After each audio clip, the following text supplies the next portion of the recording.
Nobody tells you when your reputation starts dying. There is no announcement, no confrontation, no single moment you can point to and say that is where it happened. It happens in the margins, in the pauses after you leave a room, in the micro expressions of people who have decided something about you that they will never say to your face, in the opportunities that quietly stop arriving, in the invitations that thin out without explanation, in the way conversations shift almost imperceptibly when you walk in. And by the time you notice, the damage is not fresh, it is not recent. It has been accumulating for months, sometimes years, in the silent judgments of people who watched you closely and drew conclusions you were never made aware of. This is what makes reputation destruction so uniquely devastating compared to almost every other form of loss a person can experience. A financial loss is visible. A relationship breakdown has a timeline. A professional failure has a moment of origin. But a reputation dying quietly has none of these. It has no clear beginning, no obvious cause, no event you can reverse or apologize for or rebuild from. It simply erodes, like stone in water. The water looks harmless. The process is invisible. And one day you reach for what you thought was solid and find that it is gone. The most dangerous part is not even the external damage. It is the internal blindness that allows it to happen. Because the behaviors that quietly destroy reputation are almost never the dramatic ones. They are not the catastrophic betrayal, the public scandal, the obvious ethical violation that everyone can see and name. Those are recoverable precisely because they are visible. They have edges. They can be addressed. The behaviors that truly, irreversibly hollow out a reputation are the quiet ones, the ones that feel ordinary, the ones that blend into the texture of daily behavior so completely that the person doing them has often stopped noticing them entirely. They have become habitual, automatic, just the way that person is, and just the way that person is, observed over time by the people around them, slowly assembles a verdict. That verdict is what you need to understand before you can protect against it. Because the verdict is not formed from what you intend. It is formed from what people repeatedly observe. And what people repeatedly observe becomes, in their minds, who you fundamentally are. Not who you are having a bad day. Not who you are under unusual pressure. Who you are. The real you. The you that shows up in the unguarded moments between the performances of your best self. 7 behaviors, each one ordinary enough to seem harmless. Each one observed over time quietly catastrophic to how others perceive, trust, and ultimately value you. The first behavior is chronic lateness, not the lateness of genuine emergency, not the occasional late arrival explained by circumstance. Chronic lateness, the pattern. The person for whom being late is simply how they move through the world. The person whose lateness others have come to anticipate, joke about, factor into their planning, and quietly resent without ever saying so directly. Most chronically, late people believe their lateness is a minor inconvenience, a small social failing, an organizational weakness that others have accepted as part of who they are. They are wrong.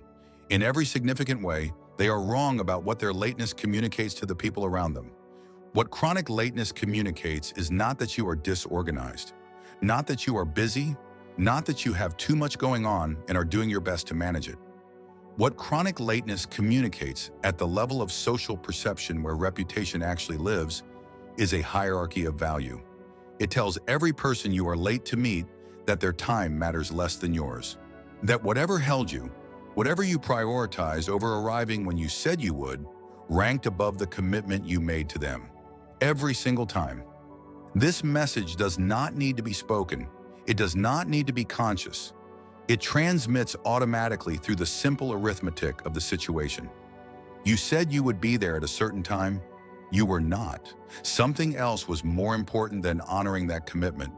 The person waiting draws the only conclusion available to them from that evidence, and they draw it again the next time, and the time after that, until the conclusion stops being a conclusion and starts being a known fact about who you are. A fact they share casually in conversations you will never be part of. A fact that shapes how seriously your commitments are taken before you have even made them. There is a second layer to this that operates below the surface of the time message. Chronic lateness signals a specific relationship to self-discipline. And self-discipline is one of the most fundamental qualities that people use to assess reliability, competence, and trustworthiness in others. The person who cannot manage the basic discipline of arriving when they said they would arrive signals, accurately or not, that they may not be able to manage the more complex disciplines that serious work and serious relationships require. This is an unfair extrapolation in many individual cases, but it is an extraordinarily consistent one in how human social cognition operates. We use visible behaviors as evidence for invisible character traits. Lateness is visible. Unreliability is the invisible character trait it consistently implies. And once unreliability is the established lens through which someone perceives you, everything you do gets filtered through it. Your excellent work is noted but qualified. Your commitments are received with private reservation. Your potential is assessed with a discount applied. The fix is not complicated. It is not easy for everyone, but it is not complicated. Arrive early, not on time. Early, make earliness your standard rather than your exception. Because the reputational damage of chronic lateness is so disproportionate to the effort required to prevent it that every chronically late person who truly understands what their lateness is costing them would find the discipline immediately. The second behavior is speaking about others behind their backs in ways you would not speak to their faces. Every person does some version of this. It is a fundamental feature of human social life. We process our relationships through conversation with trusted others. We vent frustration. We seek perspective. We share concerns about people we work with and live alongside. Some of this is healthy, necessary, and entirely normal. What is not healthy, not normal in the sense of producing good outcomes, and deeply corrosive to reputation, is the chronic habit of consistently speaking negatively about absent people in ways that go beyond processing into performance. The person at the dinner table who reliably turns the conversation toward the failings of people not present. The colleague whose primary form of social bonding is the shared criticism of others. The person whose most animated moments are the ones where they are cataloging someone else's flaws with an audience of appreciative listeners. This behavior destroys reputation in a mechanism that is almost poetically just. The people listening to you speak negatively about someone who is not present are simultaneously listening and drawing a conclusion. Not about the absent person primarily, about you, because they are not naive. They understand, at some level they may not articulate, that the social dynamic operating in this moment is not unique to the absent person. That what you are doing to them right now in this conversation is what you are likely to do to anyone who leaves the room, including them. The social trust that underlies every meaningful relationship in every functional professional environment depends on a specific belief that the way someone treats you in your presence is not radically different from the way they represent you in your absence. When you establish a pattern of sharp, negative, ungenerous assessment of absent people, you undermine that belief in everyone who witnesses the pattern. You become someone whose approval feels conditional and whose goodwill feels temporary, because clearly the goodwill ends when the person leaves the room. There is also a simpler and more direct mechanism. In the interconnected social networks of any workplace, any community, any industry, the things you say about people reliably travel back to those people. Not always immediately, not always completely, but with enough frequency and enough accuracy to do damage. And every time your words arrive back at their subject, you have made an enemy who had no prior reason to be won and who now has very specific ammunition for the opinion they have formed of you. The third behavior is inconsistency between what you say and what you do. Not the occasional failure to follow through, not the human imperfection of promising more than circumstances allowed you to deliver. The pattern, the established, observed, repeatedly confirmed pattern of a person whose words and actions occupy separate worlds that rarely intersect. This is perhaps the single most efficient way to destroy trust that exists in human relationships. Because trust, at its most fundamental level, is simply predictability. The belief, built from accumulated experience, that a person will behave in the future as they have indicated they will behave, that their words are reliable maps of their forthcoming actions, that what they say is connected to what they will do. When this connection is consistently absent, something very specific happens in the minds of the people around you. They stop listening to what you say and start watching what you do. This sounds like a minor adjustment. It is not. It is a complete reclassification of who you are in their social reality. You have moved from the category of reliable person whose words can be used as information to the category of unreliable person whose words must be verified through action before being treated as real. This reclassification is almost never announced. You will almost certainly not be told that people have stopped taking your words at face value. You will simply notice, if you are paying attention, that your influence in conversations diminishes, that your commitments are received with a certain flatness, that people seem to be waiting for evidence before they respond to your statements with the engagement those statements would merit if they were believed. And the most damaging aspect of this reclassification is how it affects the perceptions of people who have never personally experienced your inconsistency. Because in the social networks of your workplace, your community, your professional environment, your reputation for consistency or inconsistency travels through conversation. The people who have experienced your pattern of saying and not doing tell others, not always as explicit warning, often as casual description. And those others arrive at interactions with you already carrying a discount applied to everything you say. Say what you will do only when you intend to do it.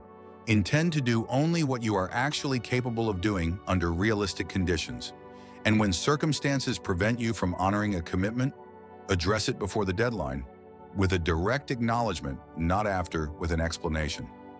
The difference between these two responses is the difference between someone who takes their words seriously and someone who treats commitments as suggestions.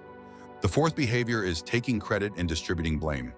This one operates at a level of subtlety that makes it particularly dangerous because many people who do it most consistently are genuinely unaware that they are doing it. It has become their default cognitive framing. Success flows toward the self as evidence of capability. Failure flows outward toward circumstances and other people as evidence that the environment was inadequate. It feels internally coherent. It feels even accurate in the moment of processing each individual situation. Of course, the success was partly due to your contribution. Of course, the failure was partly due to factors outside your control. Both of these things are usually true. The problem is the consistency of the direction. The fact that the self is always more present in the success narrative and less present in the failure narrative. The fact that the people around you are always more available as explanation for failure than as contributors to success. People observe this pattern with extraordinary precision, faster and more reliably than almost any other behavioral pattern, because it touches something close to a universal human value: fairness. The instinct that credit and responsibility should be distributed in proportion to actual contribution. And the person who consistently violates this instinct, who consistently arranges the narrative of outcomes to favor themselves at the expense of others, triggers a deep, visceral, and lasting negative response. The professional consequences are severe and compound over time. Teams stop putting in full effort for leaders who will absorb the success and redistribute the failure. Because the incentive structure is broken. The effort does not return to the person who invested it in the form of recognition. It returns to someone else. And human beings are finely calibrated detectors of exactly this kind of inequity. They will not articulate it clearly in many cases, but they will respond to it precisely by withdrawing the discretionary effort, the above and beyond contribution, the genuine investment that transforms adequate work into exceptional work. The fifth behavior is performing emotions rather than processing them. Every person manages the presentation of their emotional life in social contexts. This is not dishonesty, it is basic social functioning. You do not express every emotion at full intensity in every moment. You modulate, you consider context. You understand that there are appropriate and inappropriate expressions of feeling depending on where you are and who you are with. What destroys reputation is not emotional management. It is emotional performance. The use of displayed emotion as a tool of influence, rather than as the genuine expression of an interior state. The tears that arrive with suspicious reliability in moments where they produce the most useful social effect. The anger that escalates precisely to the degree required to end a conversation that is not going in the desired direction. The enthusiasm that peaks in front of the people whose approval is being sought and flattens completely in their absence.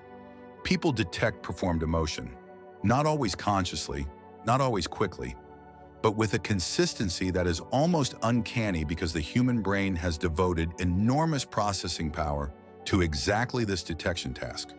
We are wired to identify the difference between genuine emotional expression and strategic emotional display, because that distinction is one of the most important pieces of social information available for assessing whether another person can be trusted. When performed emotion is detected, and it will be detected, the response is not simply skepticism about the specific emotion in question. The response is a global revision of trust, because if the emotion is not real, what else is not real? The entire surface of the interaction becomes potentially theatrical, and the person who performed the emotion becomes someone whose sincerity can never again be assumed. The sixth behavior is using humor as a weapon and calling it personality. Humor is one of the most powerful social tools available to human beings. It builds connection, diffuses tension, communicates intelligence, and creates the particular warmth of shared amusement that is one of the genuine pleasures of human interaction. A person who is genuinely funny, whose humor emerges from real wit and a warm relationship with the absurdity of existence, has a social gift of considerable value. But there is a specific and extremely common misuse of humor that quietly devastates reputation over time. The use of humor as a delivery mechanism for hostility, contempt, and dominance. The joke that is actually an insult. The teasing that is actually targeted criticism. The sarcasm that is actually aggression wrapped in deniability. The observation that is actually a public diminishment of someone specific, delivered with a smile that makes it impossible to object to without appearing oversensitive. This behavior is particularly insidious because the social convention around humor creates a specific defense against accountability. When the impact of a targeted joke is named, the person who delivered it can retreat behind the claim of lightheartedness. It was just a joke. You are taking it too seriously. The inability to take a joke is reframed as the problem rather than the joke itself. The people in the room when this happens are watching two things simultaneously. They are watching the person who was targeted, and they are watching the person who did the targeting. And even when they laugh, even when the social moment flows past without visible disruption, something registers. The person who used humor as a weapon has revealed something about how they relate to other people. They have shown that they are willing to diminish others for the social reward of a laugh. That they use the cover of humor to say things they would never say directly. That the warmth of their humor is conditional and can be withdrawn and replaced with targeted sharpness at any moment. Nobody fully relaxes around this person again, because nobody knows when they will become the subject. The humor that felt inclusive reveals itself as exclusive. And the person at its center, who may have believed they were building social connection through their wit, has actually been slowly building a room full of people who are careful around them. People who perform relaxation without feeling it. People who are waiting at some low level of vigilance for the moment when the humor turns and they find themselves in its crosshairs. The seventh behavior is the failure to acknowledge other people's contributions and existence with genuine attention. This is the quietest of all seven, the most invisible, the most consistently underestimated in its reputational impact, and in many ways the most damaging over time because it operates on the most fundamental level of human need. Every person you interact with carries a need to be seen, not celebrated, not flattered, simply seen, acknowledged, registered as present and as mattering in some small way to the person they are in conversation with. This need is not vanity, it is not weakness. It is one of the most basic features of human social psychology, wired deep into the species by the evolutionary necessity of group belonging. The person who consistently fails to meet this need, who moves through interactions without genuinely registering the people in them, who forgets names, who does not listen with real attention, who fails to acknowledge contributions or efforts or the simple fact of another person's presence, leaves a specific residue in the minds of everyone they have failed to see. That residue is not anger, not resentment necessarily.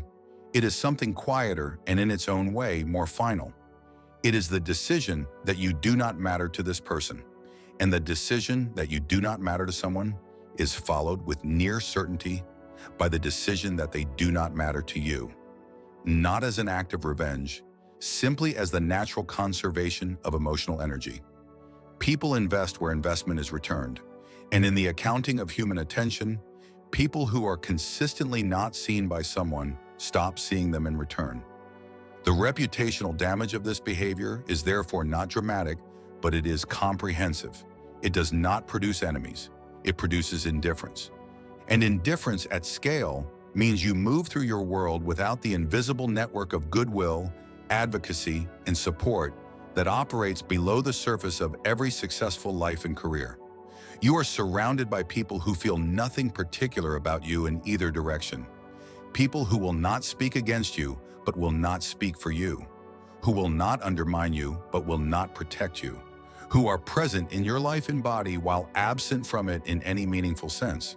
And when you need the network, when you need the goodwill, when you need someone to say a word on your behalf in a room you are not in, you will find that the social capital you assumed you were accumulating was never being deposited at all, because the account requires a specific kind of attention to remain open, and you are not paying it. Now let us look at what connects all 7 of these behaviors at their root, because they are not random. They are not unrelated habits that happen to share a category. They are all expressions of the same fundamental orientation toward other people. Each of these behaviors places the self at the center in a way that consistently, if invisibly, costs the people around you something real. Chronic lateness costs people their time and their sense of being valued. Speaking negatively about absent people costs everyone present their sense of safety in the relationship. Inconsistency between words and actions costs people the ability to trust. Taking credit and distributing blame costs people the fair return on their investment. Performing emotions costs people the genuine connection they thought they were forming. Using humor as a weapon costs people the safety to be unguarded. And failing to see people costs them the fundamental acknowledgement that every human being requires to feel that an interaction has mattered. In each case, the self is gaining something in the short term: convenience, social reward, protection from accountability, the pleasure of an audience, the comfort of not having to be fully present. And in each case, the people around you are paying the cost of that gain. Reputation is simply the accumulated record of these transactions, not the ones you remember or the ones you intended or the ones you would describe if asked, the ones that actually happened in the experience of the people around you, the ones they felt and filed and carried forward into every future interaction with you and every conversation about you that happened in your absence. The uncomfortable truth is that the person with the excellent reputation has not necessarily done more or worked harder or been more talented than the person whose reputation is quietly dying. They have simply managed these 7 transaction points differently. They have understood, consciously or intuitively, that reputation is not built from the big moments. It is built from the invisible texture of small moments accumulated over time into a verdict. And verdicts, once formed, are extraordinarily resistant to revision. Not because people are unfair, because the brain is efficient. It does not want to reprocess a conclusion it has already reached. It wants to confirm it. And so the person with a solidified negative perception in someone's mind will find that their positive behaviors are noted but discounted, interpreted as exceptions or performances, rather than as evidence of genuine character revision. This is why the only truly effective strategy for reputation is not repair, but prevention. Not managing damage after it has been done, but never doing the damage in the first place. Not catching yourself after the behavior and trying to explain it, but interrupting the behavior before it occurs by understanding precisely what it costs. 7 behaviors, none of them dramatic, none of them the kind of thing you would list if asked to describe your character. All of them operating right now in the daily texture of your interactions, either working for your reputation or against it. The question is not whether you recognize them. You do. You recognized each one as you encountered it here, in yourself or in someone near you, or in both simultaneously. The question is whether the recognition will be enough, whether understanding precisely what each behavior signals to the people observing you And precisely what it costs in the currency of reputation over time will create the friction necessary to interrupt the pattern. Because patterns do not interrupt themselves. Habits do not dissolve through understanding alone. The person who has been chronically late for 20 years and now understands the full reputational cost of that lateness must still do the work of arriving early tomorrow and the day after, and every day until the new behavior has accumulated enough consistent repetition to begin revising the verdict that the old behavior established. That is the real work, not the insight, the repetition that follows the insight, the daily, undramatic, invisible accumulation of different behavior in the same ordinary moments where the old behavior used to live. Reputation is rebuilt the same way it was destroyed, quietly, in the margins, in the small moments between the significant ones, in the texture of behavior that most people do not think anyone is watching. They are watching. They have always been watching. The only question was whether you were watching yourself.